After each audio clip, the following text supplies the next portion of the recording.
টিচারকে চোখ মারছো, লজ্জা করে না তোমার? এক্ষুনি তোমার বাবাকে বলছি। আমিও সব বলে দিব। কি বলবে তুমি? প্রাইভেট পড়ানোর নামে এসে আপুর সাথে ইটিস করেন।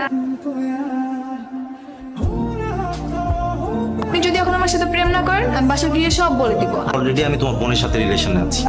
আমার সাথে প্রেম করা হয় নাই? আমার বোন বাচ্চা একটা মেয়ে, তার সাথে প্রেম করা শুরু করে দিয়েছো? ও এখন অনেক ছোট, আমি ওকে বুঝিয়ে সবকিছু ঠিকঠাক করে নেব।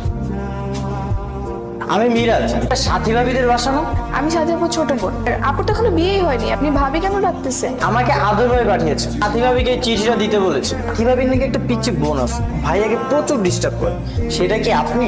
আই শুনুন, আপনার হাসিটা না খুব সুন্দর। Thank you. তুই আবার এখানে আসছিস? শোনো আরোহী, তুমি নিঃসন্দেহে ভালো একটা মেয়ে, এই বয়সে কিছুই হয়। ঠিক আছে, আপনি প্রেম না করেন, আপনার ছোট ভাই মিরাজকে বলেন আমার সাথে প্রেম করতে। আগে ভালো করে পড়াশোনাটা শেষ করো, এরপর আমি কথা দিচ্ছি সময় হলে আমি নিজের সামনে থেকে তোমাদের দুজনকে বিয়ে করি।